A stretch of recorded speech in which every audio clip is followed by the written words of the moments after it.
Halo semuanya, perkenalkan kami dari kelompok nomor absen 53 sampai 60 dan di sini kami akan menjelaskan tentang anatomi dan perubahan fisiologi pada masa persalinan. Nah, sebelum masuk ke inti materi, teman-teman harus ketahui nih, apa itu persalinan? Jadi, persalinan itu merupakan serangkaian proses yang dialami oleh wanita untuk mengeluarkan bayinya yang dikandung. Nah, biasanya itu persalinan itu ditandai dengan uterus yang berkontraksi secara teratur dan juga memuncak-muncak, yang pada akhirnya akan mengeluarkan bayi dan diakhiri dengan keluarnya plasenta. Biasanya juga proses persalinan ini biasanya juga proses persalinan ini itu terjadi itu kurang lebih selama 12 jam, teman-teman. Tapi itu nggak mesti ya, karena setiap ibu hamil itu pasti akan berbeda-beda waktunya, waktu yang dibutuhkan untuk persalinan, gitu, teman-teman. Anatomi yang berperan dalam proses persalinan. Ada apa aja sih? Yang pertama, panggul atau pelvis. Tulang panggul terdiri dari tulang pinggul, ilium, ischium, pubis, sacrum, dan tulang ekor. Bentuk dan ukuran panggul wanita yaitu panggul ginekoid ideal untuk persalinan normal karena rongganya yang bulat dan lebar. Pintu atas, tengah, dan bawah panggul memiliki ukuran yang krusial untuk memungkinkan kepala bayi melewati jalan lahir.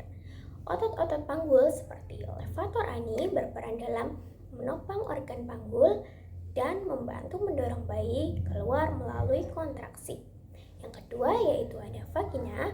Vagina merupakan saluran elastis yang menghubungkan serviks dengan bagian luar tubuh. Vagina berfungsi sebagai jalan lahir bayi. Kemampuannya untuk meregang sangat penting untuk memungkinkan bayi melewati jalan lahir. Yang ketiga yaitu ada serviks atau leher rahim. Leher rahim ini bagian bawah rahim yang menghubungkan rahim dengan vagina. Dalam kondisi normal, serviks tertutup rapat untuk melindungi janin selama kehamilan. Dan selama persalinan, serviks akan menipis atau effacement dan membuka atau dilatasi secara bertahap hingga mencapai pembukaan lengkap sekitar 10 cm untuk memungkinkan bayi keluar. Yang keempat yaitu ada rahim atau uterus. Rahim ini organ berotot tempat janin tumbuh dan berkembang selama kehamilan. Selama persalinan, otot-otot rahim atau myometrium berkontraksi secara teratur dan kuat untuk mendorong bayi keluar. Segmen bawah rahim akan menipis dan meregang untuk membantu proses persalinan. Dan yang terakhir, yang kelima yaitu ada endometrium. Endometrium ini merupakan lapisan dalam rahim. Meskipun bukan merupakan bagian utama dari jalan lahir, endometrium mempersiapkan diri untuk kehamilan dan mengalami perubahan selama siklus menstruasi. Setelah persalinan, lapisan ini akan mengalami proses pemulihan. Persalinan dibagi menjadi beberapa kala, dan setiap kala memiliki perubahan fisiologis yang khas pada ibu. Kala pertama atau kala pembukaan awalnya ditandai dengan kontraksi uterus secara ritmik dan kuat sehingga pembukaan serviks lebih lengkap atau 10 cm untuk mendorong bayi keluar. Kala ini dibagi menjadi dua fase. Yang pertama, fase laten, yaitu kontraksi belum terlalu kuat dan frekuensinya jarang. Serviks menipis dan membuka sedikit, biasanya 3-4 cm. Ibu mungkin merasakan nyeri saat seperti menstruasi. Yang kedua, fase aktif, yaitu kontraksi menjadi lebih kuat, lebih sering, dan lebih lama. Pembukaan serviks berlangsung lebih cepat, biasanya 4 cm hingga lengkap. Ibu mungkin merasakan nyeri yang semakin intens. Yang kedua, perubahan pada uterus. Kontraksi otot-otot memotrium atau otot rahim yang terkoordinasi dan ritmik. Kekuatan dan frekuensi kontraksi meningkat secara bertahap. Terjadi retraksi otot rahim, di mana otot tidak kembali ke panjang semula setelah kontraksi, menyebabkan pemendekan serabut otot dan membantu mendorong bayi ke bawah serta membuka serviks. Jadi yang ketiga, perubahan pada serviks. Nah, perubahan pada serviks ini terjadi karena adanya penipisan akibat dari tarikan segmen bawah rahim dan tekanan dari bagian presentasi janin. Lalu dilatasi atau pembukaan yang terjadi akibat adanya kontraksi uterus dan tekanan dari bagian presentasi janin. Lalu yang keempat, adanya perubahan pada ketuban. Nah, perubahan pada ketuban ini karena kantung ketuban dapat pecah secara spontan atau ruptur membran atau dipecahkan oleh tenaga medis yang biasa disebut dengan amniotomi. Nah, selanjutnya yang kelima itu ada perubahan fisiologis ibu lainnya seperti peningkatan denyut jantung dan tekanan darah selama kontraksi, peningkatan frekuensi pernafasan, penurunan mobilitas dan absorpsi lambung. Selanjutnya ada peningkatan metabolisme karbohidrat, rasa nyeri yang semakin meningkat, lalu peningkatan suhu tubuh sedikit yang kurang dari 1 derajat Celcius. Kala 2 atau kala pengeluaran dimulai dari pembukaan serviks lengkap hingga bayi lahir, yang ditandai dengan uterus menjadi sangat kuat dan sering untuk pengerjaan akibat dorongan Ferguson atau dorongan untuk pengerjaan karena tekanan pada rektum dan pada bagian presentasi.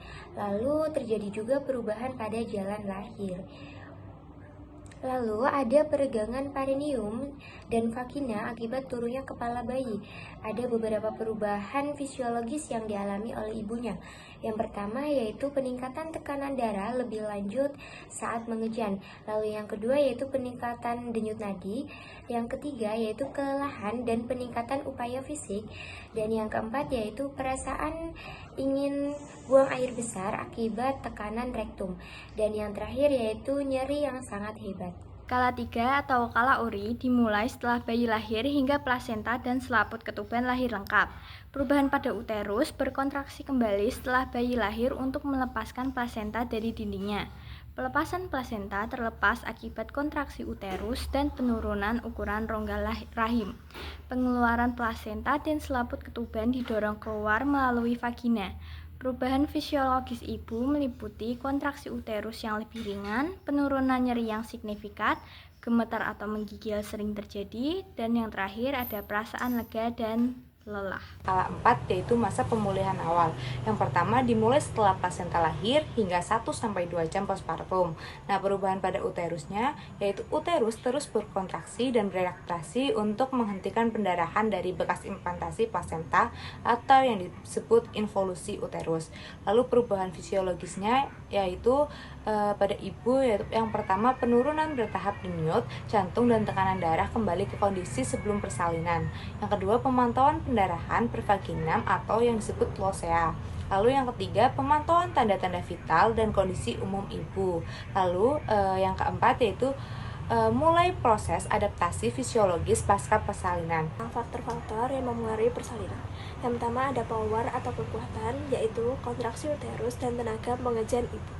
Yang kedua ada passenger atau janin dan plasenta, yang meliputi ukuran, posisi, dan presentasi janin, misalnya yaitu kepala yang sungsang, letak janin yang misalnya longitudinal dan transversal, dan yang terakhir ada kelainan janin atau plasenta. Yang ketiga ada passage atau jalan lahir, yaitu panggul ibu dan jaringan lunak jalan lahir. Yang keempat ada psikis, yaitu kondisi emosional dan psikologis ibu. Yang kelima ada possession atau posisi ibu saat persalinan. Posisi ibu saat proses persalinan misalnya jongkok, terlentang, miring, dan mobilitas kenyamanan ibu selama kontraksi. Dan kala 2, memahami anatomi dan perubahan fisiologis selama persalinan sangat penting bagi tenaga medis untuk memantau kemajuan persalinan, mengidentifikasi adanya komplikasi, dan memberikan asuhan yang tepat bagi ibu dan bayi. Sekian pembuatan video dari kelompok kami. Jika ada salah kata mohon dimaafkan. Wassalamualaikum warahmatullahi wabarakatuh.